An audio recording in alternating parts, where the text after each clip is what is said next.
Hi, everyone. Grab your coffee and settle in for this next episode of the Merv and Mindy Show. Today, we're really getting into the thick of it, exploring the whole startup experience. Yeah, and we've got some fantastic insights from Chase Lindsley, who pulls this really neat analogy out of the bag to explain the excitement, the challenges, and that fear of missing out when it comes to joining a tech startup as their very first non-founder hire. Ooh, I love a good analogy, and this one is brilliant. He frames his entire experience through a song. A song. Okay, which one? Boston's More Than a Feeling. More Than a Feeling, seriously. Yeah. Okay, I am very curious now how that connects to entrepreneurship and sales. Don't worry, we'll get there.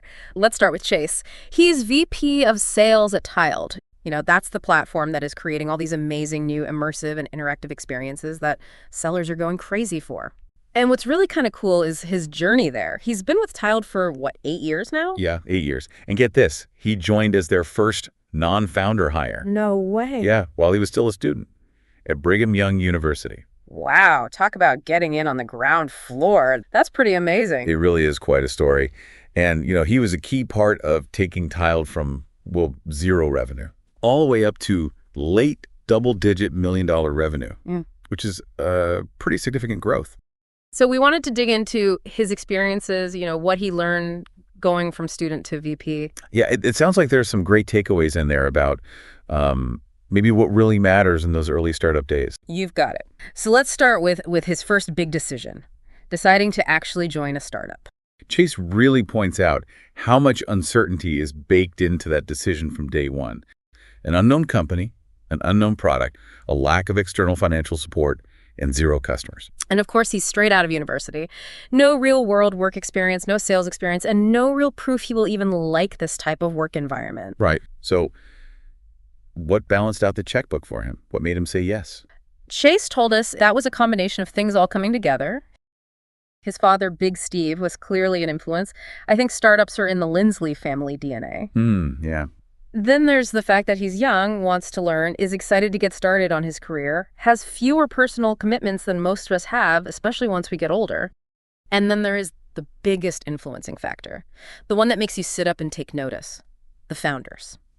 Tiled was founded by Daryl Swain, who had previously created and sold one of Utah's most successful tech companies, Lucid Software, and he was supported by his co-founders, coming in from places such as McKinsey, Cooley, and other successful startups. Wow, yeah. That's quite the lineup. Isn't it? You see that kind of pedigree, and it immediately makes you, pay attention. It really does. And that prior success, like with Lucid, it's not just, a line on a CV. It's actual hard-won experience, meaning someone who's already built and sold a major tech company. They know the market. They know team building. They probably know where the hidden traps are, things that can totally sink a new venture. Right. They've navigated that maze before. And that's where the more than a feeling thing comes back in. He didn't want this, this exciting, scary opportunity to be his Mary Ann. The one that got away. Precisely. He wanted to take the shot. Okay, so he takes the shot. He's the first non-founder hire. Let's talk about what that actually feels like. It's not like joining IBM, is it? No, definitely not. Big companies. They've got onboarding, teams, processes, structures. Yeah, a whole system. Startups, especially that early, nothing. Just emptiness where the structure should be. He gets specific about it too, doesn't he? The lack of resources. Oh, yeah. No sales strategy written down anywhere. No CRM system to track leads. Right. The customer relationship management software. Right. Vital for sales. Absolutely vital. No historical data to see what worked before. No brand recognition. No marketing materials. No content. Just him. Wow. That sounds incredibly isolating. It does. He said every single thing he tried felt like an experiment. And when things didn't work out, which they inevitably do sometimes. It felt personal. Like his failure. He even talked about that creeping self-doubt. Like, am I actually cut out for this? So how did he push through that? Because clearly he did. Well, he describes this really crucial mindset shift. First, he realized he had to stop looking outside for validation. Because in a super early startup, nobody really has the definitive answers, not even the founders sometimes. Yeah, it's a great point. Sometimes you just got to test things, learn, find an answer, and validate your own path. Okay. What else did Chase do? He had to, embrace the uncertainty, see it as part of the deal. Leadership wasn't about knowing everything. It was about being willing to try stuff, learn from the mistakes, and, pivot quickly. And maybe most importantly, for just staying sane and motivated, he changed how he measured success. Instead of only looking at the big, distant goal like massive revenue or whatever, he started celebrating the small wins. Now that's something I'm really curious about, because you are right, for a startup, with only a few people, it's really easy to get overwhelmed with the enormity of delivering a big vision. So what did he do to break this down into something more consumable or achievable? Okay. So it's the really simple things like improving a tiny part of the sales process, getting one new lead, creating one piece of usable sales content. Got it. Why focus on just one? What's potent about that singularity? Well, it makes the goal immediate, doesn't it? You can focus on the actions needed for that one. It also builds momentum. Like getting that first domino to fall. Exactly. Or like a scientist focusing on one single variable. You learn a lot from that one instance, that one lead. Success or failure, it tells you something. Yeah, that makes sense. Maybe it shifts the focus to quality initially rather than just raw numbers. Learn from one, then replicate. Okay, let's shift to the actual job. Selling. He's pretty blunt about this. When you're new, nobody knows you exist. And frankly, nobody cares yet. As he puts it, people don't just wake up and think, I need tiled. Right. So those early days must have been rough. Sounds like it. Ignored emails, rejected cold calls, demos where people just ghost you afterwards. Oh, the worst. It's that classic startup dilemma, isn't it? The chicken and egg thing. You need momentum to get people to believe in you. But you can't get momentum until people believe in you. It's tough. So what helped him break through? Did he mention anything specific? Mentorship was huge. He talked about relying on the founders, obviously, but also drawing on his dad's business experience. Having someone to bounce ideas off, get perspective. Exactly. But the real shift was in his approach to selling.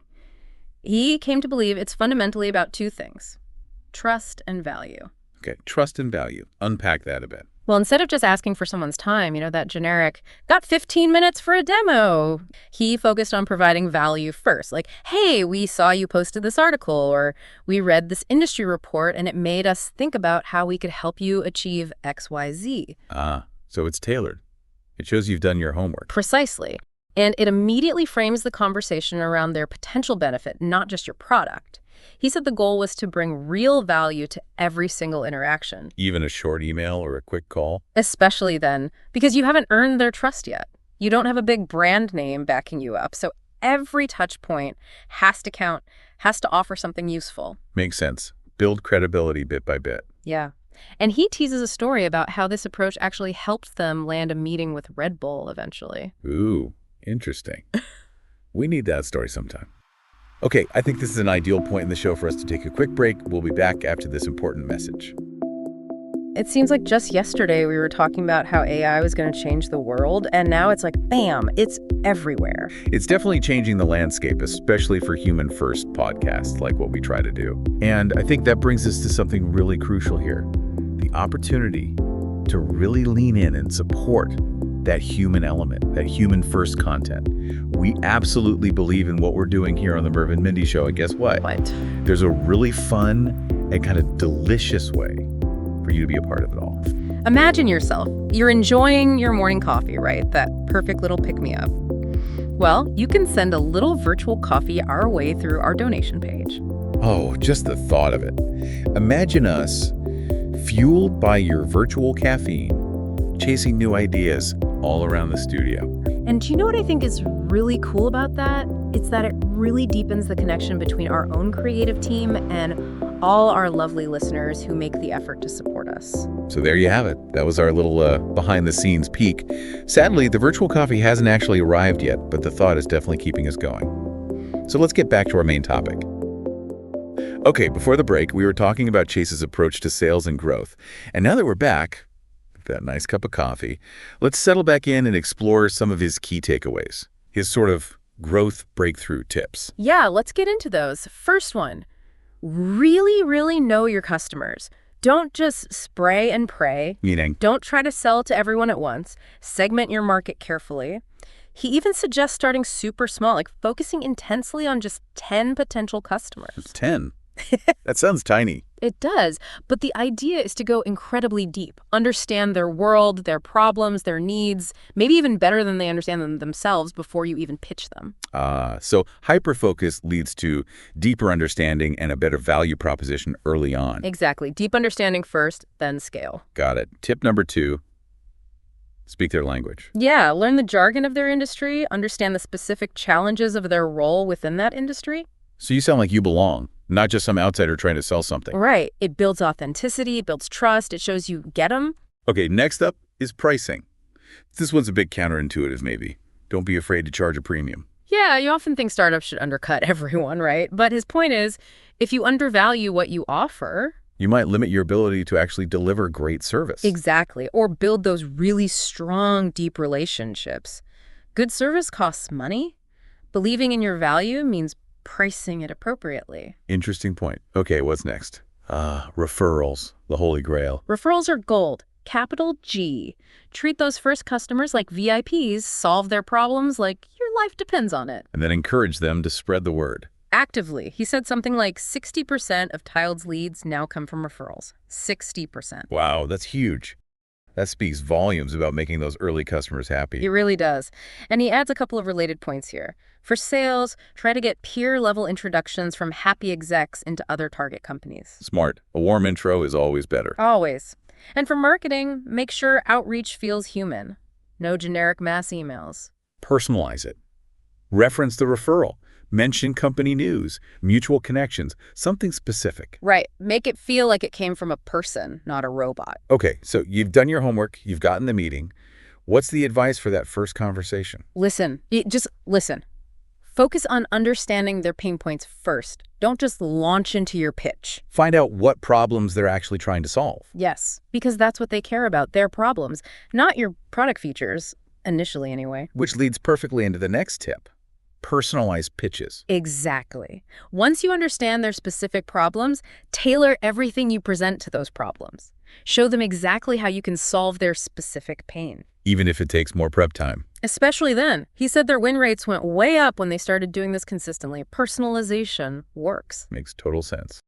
And finally, the land and expand idea. Yeah, don't be afraid to start small. Getting a foot in the door with an initial, maybe smaller deal is great. You focus on making that customer wildly successful, a total VIP.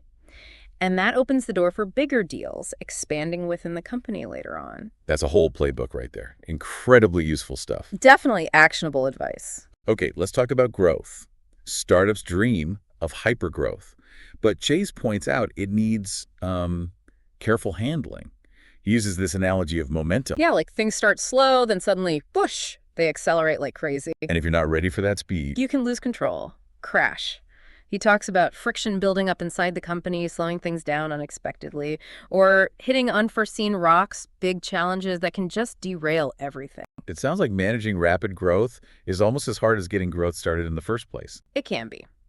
He said that for Tile, they grew exceptionally quick, but had to rein back in when they found unexpected market and economic rocks in the road ahead. It was a hard lesson that challenged them to really focus on sustainable processes and profitability. It's a reminder that things change fast in the startup world, right? Market conditions shift. Oh, totally. And based on that experience, he offers 3 tips for running healthier operations, especially during growth. Okay, what are they? 1, trim the fat, cut excess spending, make sure every dollar is really working towards profitable revenue. 2, focus on retention, keep the customers you have happy, turn them into long-term champions. It's usually cheaper than acquiring new ones. Makes sense. And number 3. Focus product development on what the market needs right now. Don't get lost chasing speculative future features.